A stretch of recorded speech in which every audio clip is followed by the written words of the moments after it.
Fala galera, pra quem não me conhece, meu nome é João, pra quem me conhece, meu nome também é João e aí a gente vai falar hoje sobre as escolas premium. Estamos aqui com a Camila, ela vai falar como que ela escolheu a escola dela, que é a Emerald. Tudo bem, Camila? Tudo jóia? Tudo bom? Conta um pouco pra gente aí como foi essa escolha.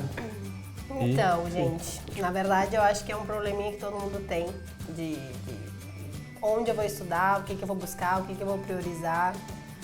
Por que escolher uma escola um pouco mais cara e não escolher uma mais barata? Quais são as diferenças? O que pesou na hora de eu escolher? E eu vou tentar dividir um pouquinho com vocês as coisas mais importantes. Eu busquei conversar com pessoas das 4 escolas que teoricamente eram as melhores para mim. E o feedback foi, é bom, é ruim, tem gente que aprende, tem gente que não aprende, é muito longe, é muito perto, são 3 horas de aula dia, são 4 horas, fica puxado. E eu tentei, não sei, priorizar localização, porque eu não conhecia Dublin, eu não sabia que Dublin tinha um rio que cruzava Dublin, que tinha a parte par, a parte ímpar. Então, eu tentei transferir a responsabilidade de escolher uma escola boa,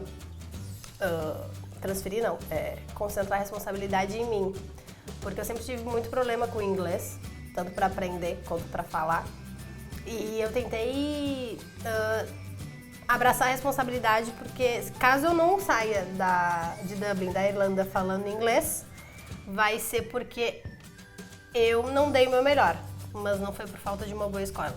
Mas você sempre pensou em uma escola premium? Sempre teve esse pensamento, uma escola... Nunca tive ideia que tinham 3 divisões de escola, tipo, pra galera tem 3 tipos de escola, a gente trabalha com a premium, a smart e a escola budget. Então, aí, depois de eu ficar sabendo tudo isso, eu tentei escolher, eu tentei separar 3 a 4 escolas que eu possivelmente escolheria. E entre elas ficou a Emerald, a Atlas, a SES e a Delfim, se eu não me engano. Depois de eu escolher essas 4 escolas, eu tive que bater o martelo em uma. Eu conversei com uma aluna de cada, perguntei a carga horária, perguntei o que era mais atrativo na escola, por que ela estava pagando aquele preço, porque realmente foram escolas mais caras que eu escolhi. E, enfim, tive feedbacks diferentes, bons, ruins, enfim. E decidi bater o martelo realmente pela Emerald, porque me pareceu uma escola muito boa, atrativa em termos de custo-benefício, porque ela é uma escola mais cara mesmo. Chegou a visitar a escola antes? Foi aí nos prédios? Não, fui muito no site, troquei muita ideia com uma menina que estudava lá, porque é uma coisa que a gente precisa falar com gente que está aqui. Por exemplo, eu estou tendo a oportunidade de falar para vocês o que aconteceu comigo e talvez algumas coisas que eu tenha passado vocês não precisarão passar, mas é muito importante manter o contato com o pessoal que está morando aqui, porque a realidade é outra, né? A gente busca. Se daqui a pouco tu concentrar e falar com o pessoal que tá, tipo, da própria escola, eles jamais vão te falar os pontos positivos, os pontos negativos, né? E aí foi aí também que eu acabei encontrando a agência, a SWA. Foi através de um amigo que ele me indicou, porque eu não tinha norte nenhum na Irlanda, eu não conhecia nada aqui. E aí eu fui trocando uma ideia com o pessoal, eles mandaram acho que uma lista de 17 escolas, se eu não me engano. Não tenho certeza. E dentre elas tinham, enfim, várias, localização, tudo. Enfim, eu acabei escolhendo a Emerald porque eu acreditei que ela fosse me atender em todas as minhas expectativas. A metodologia de ensino deles é muito interativa, tem bastante speaking, são temas cada semana, por exemplo, eles, na verdade é cada dia, porque nem toda semana vai mudando, mas enfim. Pega, sei lá, por exemplo, hoje a gente vai falar sobre, sei lá, esportes radicais. Aí vamos lá, vamos ver todas as traduções dos adjetivos, substantivos. Sempre relacionando o tema da aula com exatamente. Coisa que você tenha mais conhecimento que você já conhece para você conseguir assimilar na sua cabeça. Exatamente. Outra coisa interessante que eu acho também que eles fazem questão de fazer é trazer algumas curiosidades de cada país, sabe? Por exemplo, vai lá e falam, não sei. Por exemplo, vão lá e falam da Serra, eu sou gaúcha, vão lá e falam da Serra do Rio Grande do Sul.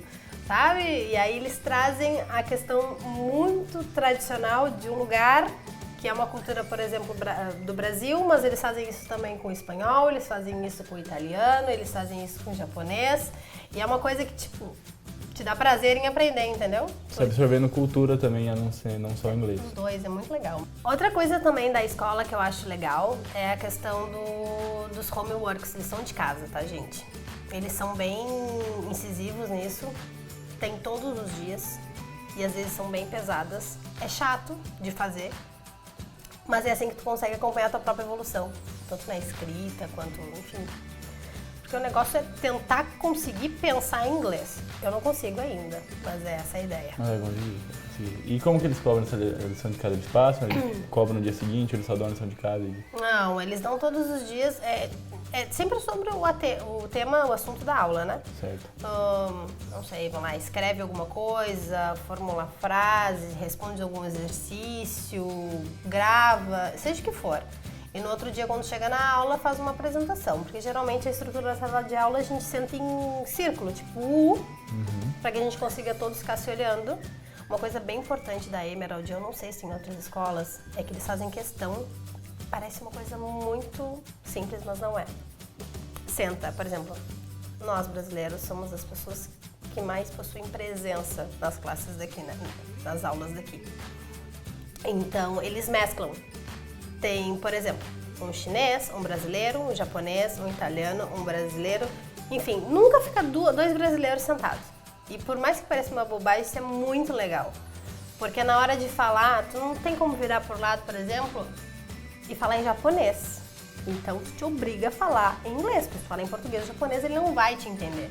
Exatamente. É a língua que conecta todo mundo. Exatamente. Então você vai ter que desenvolver inglês ali. Tu quer comentar qualquer coisa, tipo, tô com fome, preciso ir no banheiro, quero um café.